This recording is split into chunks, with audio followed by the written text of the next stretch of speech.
A Bit Lit, celebrating creativity and research of all kinds. Eric, hello. How are you doing? Good. How are you? I'm doing good too, thank you. Really thrilled that you're joining us. Can I ask you to introduce yourself and tell us a bit about your work, please? I'm Erik Wade. I'm a medievalist. I'm currently working at the University of Bonn in Germany, but I did my PhD at Rutgers University in New Jersey. And I work primarily on the sort of global origins of ideas of like sex and sexuality and race in medieval English literature. So I'm sort of trying to unpack how it is that our kind of earliest understandings of these kind of categories of identity in English language literature didn't just emerge,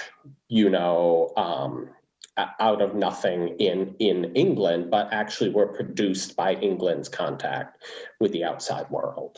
That's helpful, and that helps me with my first question then, which is the relationship between the global origins of sex and race, but at the same time seen through the lens of English literature.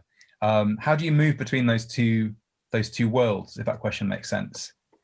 Thank you. That's really useful question. I mean, I think in a lot of ways that when we're looking at the very earliest English literature, it's so heavily influenced by outside literatures. Like what they come to think of as literature is so much influenced by, say, the classical tradition, by what's happening in the Carolingian courts. So you get somebody like King Alfred the Great, who translates a bunch of books into English that he says are the books that are sort of most needful for men to know. And they're almost all from the continent. And so there's just this, I think in a lot of ways, we're doing ourselves a disservice if we're not recognizing the extent to which literate culture, at least written literate culture in early England, say before 1200, was just incredibly influenced by the vestiges of the Roman Empire, by what's happening on the continent, all the kinds of things like that.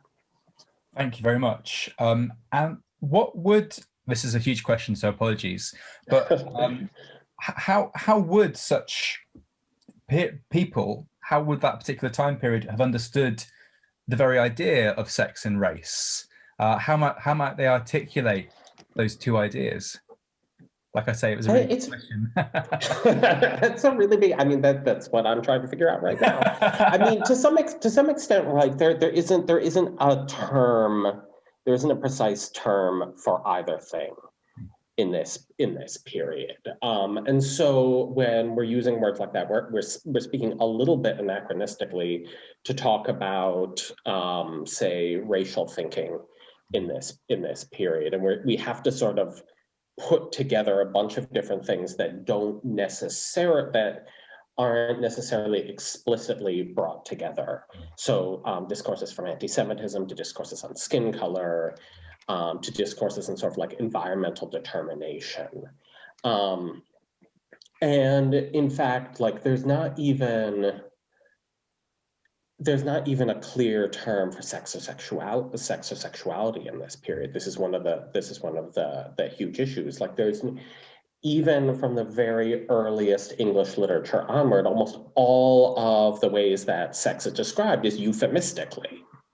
They went to bed, they cohabitated, they did the shameful thing, or they married, or something like that. And so part of the problem is a problem of terminology. How much are we imposing these categories on this period? And what are we missing if we don't sort of organize all of these different things together? So you've got the double issue of kind of linguistic indirection of a culture doesn't like to refer to things directly, but at the same time you've also got the issue that even when direct speech is occurring, the way that the concepts get lined up and thought about is very alien to the way we might think about those things. To some extent, yes. To some extent, no, right? I mean, a lot of the discourses that we would think of as in terms of like discourse of like ways of talking about race nowadays don't necessarily explicitly have the word race in them.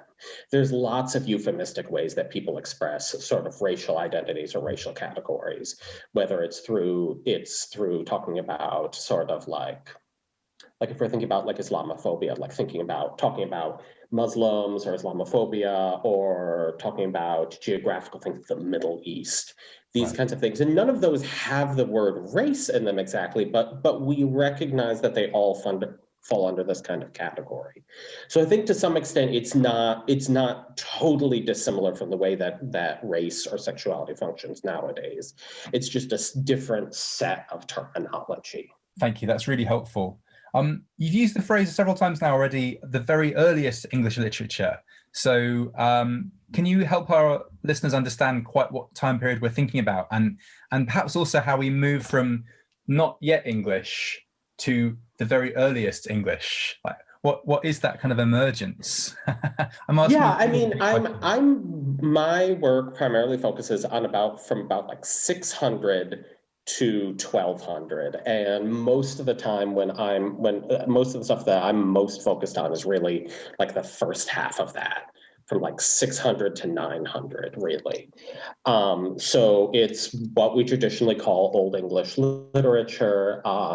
That's how they refer to it when they speak it. I mean, they don't call it Old English, but they call it English literature, and they call it and this is often even before there is the idea of a land called England. Mm. So in some ways, the terminology that they're using to refer to their literature and to their language sort of pre-exists this kind of national grouping. Yeah. Is the word English itself then, is that a racial term, a tribal term, a term of political allegiance? What is that word doing? It's a really good question, right? It can be any number of those things depending on where it's used and who it's being used by. And it's not the only term that they're using. The term Saxon comes up sometimes. There are a number of different ways that they refer to themselves, but the primary term is English. Sometimes they call themselves Angles or Anglekin, like the kin of the Angles. And all of these words sometimes function as a descriptor, as a political description. They sometimes seem to function racially, and they sometimes seem to refer to a group, a linguistic group. And differentiating those things is just incredibly difficult.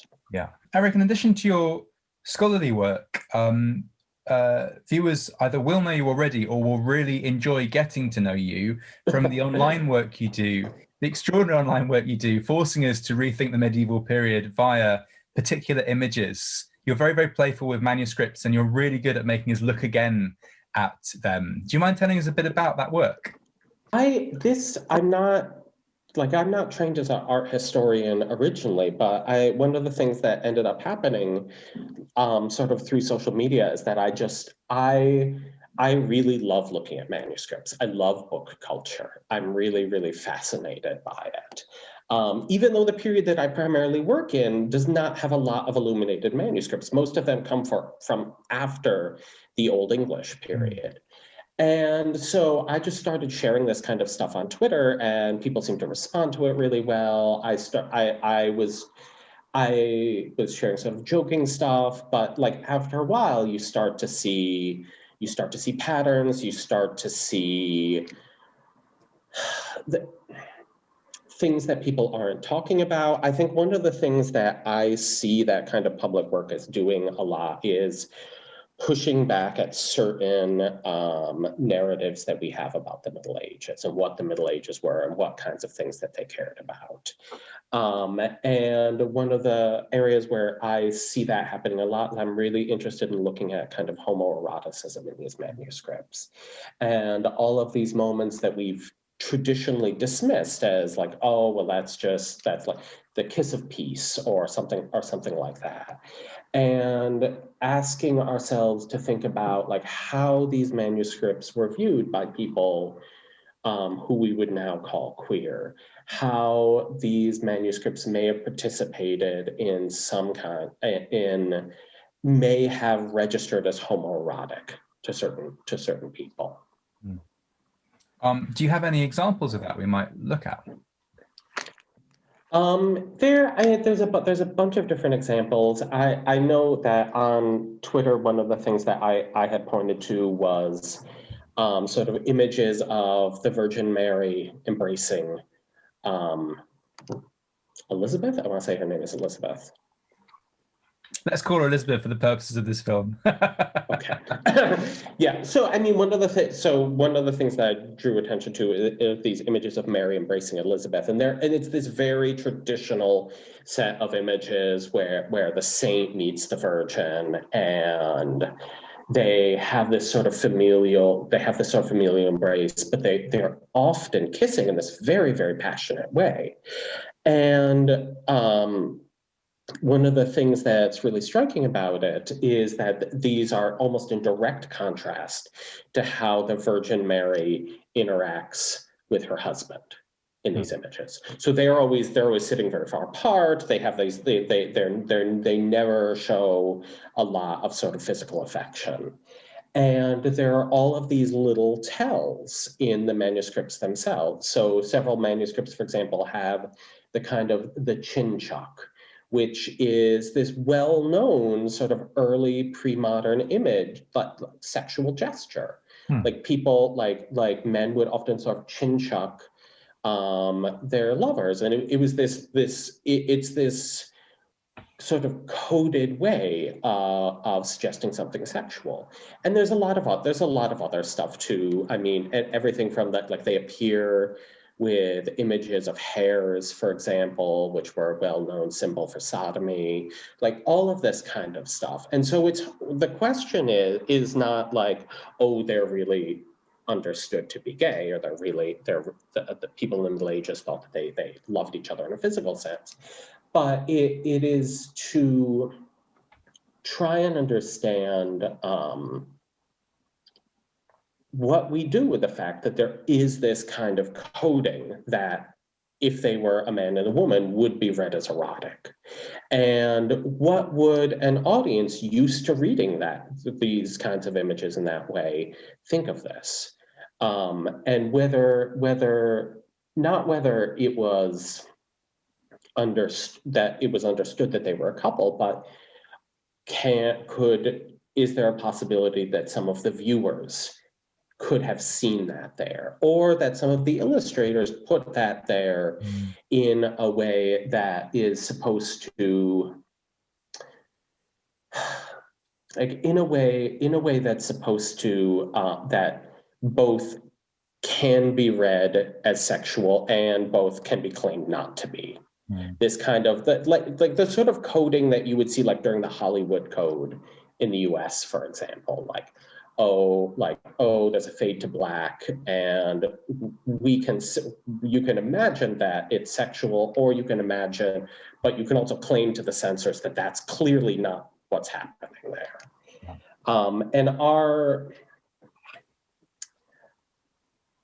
What I want to see is more openness, I think, to reading not for queer certainty, but for queer possibility. For the way that these texts may register as queer to some people. Yeah. They may be part of a queer culture for some people, not that they are meant to signify that and only that. Right, thank you. You're helping us really brilliantly here tease out the difference between creative intent and possible reception. And also, I love that distinction between queer certainty and queer possibility. I mean, certainty itself feels sort of unqueer, doesn't it? I really love that idea. If it's okay to return to one particular example you gave us, you've given us a really wonderful kind of paraphernalia of potentially sexy things happening in manuscripts. But I'm fascinated by the idea of, if I may call them this, of kind of hairy sex symbols in the form of hares being symbols of sodomy. Can you tell us a bit more about that? That'll be new to Oh, many. hair, the animal hair. Yes, like the yeah. rabbit. I'm being silly with the idea. Sorry. It's this shows up. It's actually a leftover from the classical period. John Boswell talks about this in one of his books. Basically, the idea was there was this belief that hares engaged really heavily in anal sex, and that they engaged in it so heavily that they grew a new anus every year, and that you can figure out the age of a hare by how many anuses it had. So they become this kind of this coded symbol of sodomy. In the same way, I mean, you see this with a number of sort of other animals. For example, hyenas are these figures that are often read as gender bending, and they're sometimes read as symbols of sodomy. A lot of medieval manuscript culture is like always operating on several different levels. Things can mean things. Things are always both, I think, symbolic and literal. I mean, that's the way they're used to reading. They're used to they're taught to understand the Bible as having at least 4 different levels of meaning. And so the medieval culture is used to understanding all literature as having all of these different possible symbolic levels that are interacting constantly. And even like an innocent animal in the corner of a manuscript can be a reference to a whole sequence of other things. Is it possible to dovetail back to the starting point of the conversation then and think about how your public work, using manuscripts to think about medieval culture and perhaps to challenge preconceptions many of us have about that culture, how that work maps onto or doesn't map onto your research into sex and race in early English literature? It's a really good question. To some extent, they're obviously very different things. I'm not primarily an art historian, but I think that especially now, given the kind of crisis that we're having in the academy, interdisciplinary work is the work that's going to move us forward. It's the work that's going to make connections that weren't there before. And so I think that so some of my scholarly work is influenced by this kind of online presence. Some of it is influenced by sort of art history. And there are all of these kinds of connections that we're missing if we're completely siloed within our disciplinary fields. So to give kind of a silly example, there's this set of Old English proverbs that people have been puzzling over for a really long time, and many of them are just completely inexplicable. Nobody knows what to do with them. And they're called the Durham Proverbs, and one of them is this just sort of short joke that's something like, now it is on the judgment of the pig, said the husband who sat on the swine's back. And nobody has known what to do with that. Nobody knows how to interpret that. And the literary response to that, right, has been to try to understand, are there contextual things? Is this a version of another joke? Like, how does this connect to other kinds of texts? And people have looked at it and they said, well, what does the word husband mean here? Is this a sexist joke? Like, the husband is sitting on the pig, but now, like, it is, and he's saying, well, now it's up to the pig what happens next. Is this some sort of like misogynist form of humor? But if you look at manuscripts and you look at art, men are on top of pigs all the time. But they're on top of pigs in things like books of hours, for example. Because at the end, they appear, these sort of calendrical accounts of the year, and they appear at the end, they appear after harvest season, because that's the time you slaughter pigs. And to slaughter pigs, there are all of these images of men astride swines, sort of holding them between their legs while they raise the axe. And most of these images also have a woman in them, because slaughtering pigs was a two-person job. And so there's a woman there holding out a pan, basically, to catch the blood as it comes out of the pig. And so it seems to have actually been this sort of labor that was performed by like farming couples, by like a husband and a wife. And so when you look at it, not just in terms of the literature, but when you look at it next to the art, what you get is not some sort of sexist joke, but the kind of joke that the husband would make to the wife as he got ready to slaughter it, and she was holding out the sort of pan for the blood. And it's the kind of thing I think that it's a kind of connection I think that you can't see unless you're working in several different worlds simultaneously. So what I've been trying to do is to push my work in those directions. And in terms of sort of like questions of sex and race, I think that there's still a way to go. I have been doing research, particularly with race, into like how manuscripts depict people of different skin colors, how manuscripts depict Muslims, things like that, and like how that connects to literary depictions. But there's still like, this is, in a lot of ways, these kinds of things this is a really new field. And there's just a lot of connections that are probably still out there to be made. Yeah, fascinating. Presumably, given the dates that you're working at, the depictions of Muslims are depicting a religious faith which still feels very new and very recent to a Christian culture that's trying to represent it.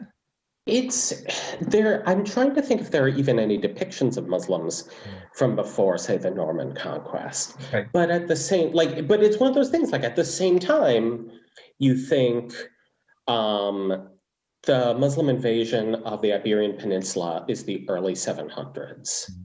So there is a Muslim kingdom in Europe from the early 700s onward. So you're talking hundreds and hundreds of years that people in England are coming in contact with people from Al-Andalus, a place that, as many Northern Europeans said, was the center of culture in the European world.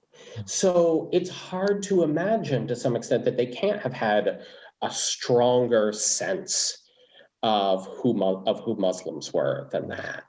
And sort of like the first Archbishop of England, Theodore of Tarsus, he's originally Byzantine. He's born in what is now Turkey, and he actually had to flee Turkey fairly early on because of the Muslim incursions. And you see all of these references to the sort of the violence of Muslims in his writing from very early on, from the end of the 600s. So there's all of this information, I think, that's sort of flooding into England, even in this early point, even hundreds of years before the Crusades. And so even if they're not showing up in artwork, I think that the Islamic world is having an enormous cultural influence, and the English are very, very aware of them. I mean, Bede, the historian Bede, ends his sort of famous ecclesiastic history by saying, "Oh, and the other thing that's happened recently," like when he's summing up current events, he's like, "And the Saracens conquered the Iberian Peninsula." Like that's where he ends, with the arrival of Muslims into Europe. Stupidly in my head, had never really connected the reintroduction of Christianity, or a kind of more formal reintroduction of Christianity from Rome, to being relatively contemporary to an emergence of Islam, and also perhaps contemporary to the Viking attacks on the British islands as well. I'm revealing my own stupidity here, but I'm not used to thinking of those things together, and that's really fascinating. Yeah, well, they're not normally talked about together. I mean, even the narratives and sort of medieval critical race studies right now are about Europe's and England's contacts with the quote unquote outside world as happening beginning with the Crusades, basically. And we don't talk as much about the fact that there seems to have been interactions before then, even though there's plenty of evidence of it. Alfred the Great writes to a Byzantine patriarch in Jerusalem, I think, which at this point is Muslim occupied, and he writes to him asking for hemorrhoid cures, I think. It's a little unclear what he wants, but there's this constant contact happening back and forth. There are words in Old English that we can trace back to Arabic words. Some people have even suggested there's slight influences of things like the story of Muhammad on some early Old English literature. So it's a world that's a lot more in contact with cultures from outside of Europe and cultures now inside of Europe. That I think that we normally think about. Erik, if it's all right, we'll move to the final question in a moment. But I'll just summarize where we've got to, partly for the benefit of listeners and partly so you can correct me if I've got anything wrong. But I really value and I'm excited by your emphasis on the contact happening between worlds which our own world teaches us to think of as very separate, very apart, kind of alternative binaries or opposites. And you've been making us think about that just now in relation to Christian and Islamic contact, for example. But you've also, through the course of the film, made us think about books as multimedia experiences, things which combine text and image. And again, we live in a culture which radically gets us to think about text only or image only, and in a disciplinary context, which gets us to think that way too. So I've really valued you undoing those things. And the final way in which you've got us to think about this is in that very ideological issue of the origins of the English and the way you've encouraged us to think about how other the English themselves are when they first start emerging as whatever it is we call them, as they first start to emerge as a kind of self-referencing group. Do feel free to correct me on any of that if you want to, but I'll also ask my final question, which is what the word literature means to you. You're welcome to answer that from a personal or a professional perspective. You've told us about Alfred the Great telling us that some books are most needful to know. So we've got some people in our conversation who have a real sense of needing to know books in some way. But what does literature mean to you? That's a really good question. I mean, I think as a medievalist, we're always sort of fighting to suggest that this literature that we study is still relevant in some ways. And I think that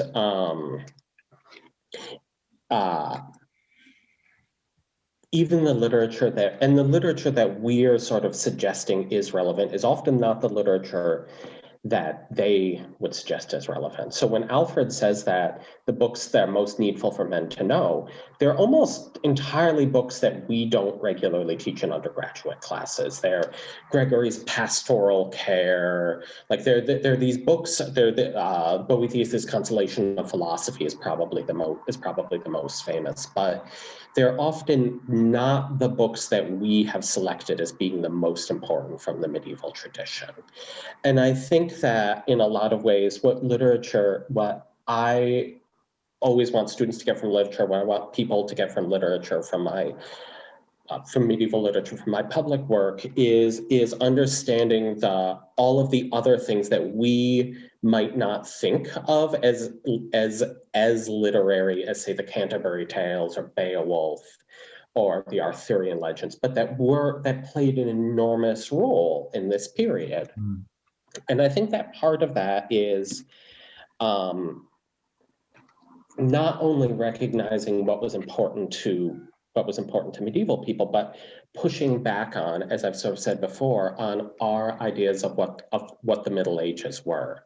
Because when you say that a poem like Beowulf is, the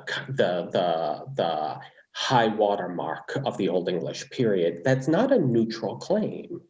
I mean, texts like Beowulf have been incredibly taken up by far-right groups, and there's this incredible investment in that image of the Middle Ages, not the image of the Durham Proverbs or of silly medieval marginalia, but this image of the Middle Ages as this, of the European Middle Ages as this incredibly white, incredibly masculine, and incredibly violent time. Yeah.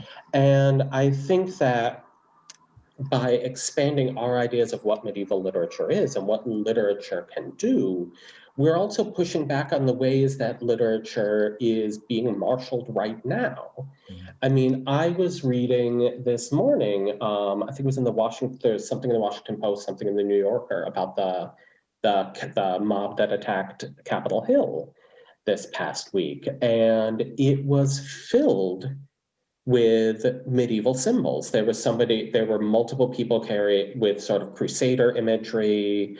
One of the men with the sort of zip tie handcuffs, the ones who seemed to possibly be intent on taking prisoners, had image of a crusader as his profile picture on Facebook. Like, there's this immense investment in a particular white masculine idea of the Middle Ages. And I think that it's one that, first of all, the Middle Ages themselves wouldn't necessarily have recognized. And it's one that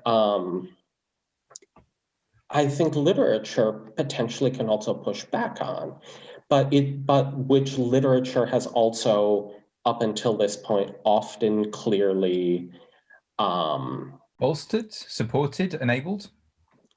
Yes. Yeah. Has often, it's one that I would say, like, literature up until this point has supported, enabled, if not actively pushed forward. I mean, we know that a number of these people are actually reading medievalists. They're reading these sort of old-fashioned narratives of, like, oh, Beowulf is the perfect image of what the Middle Ages were, or the Vikings are the perfect image of what the Middle Ages were. And then you get that horned-headed QAnon conspiracy theorist with images of sort of like Viking tattoos all over his body.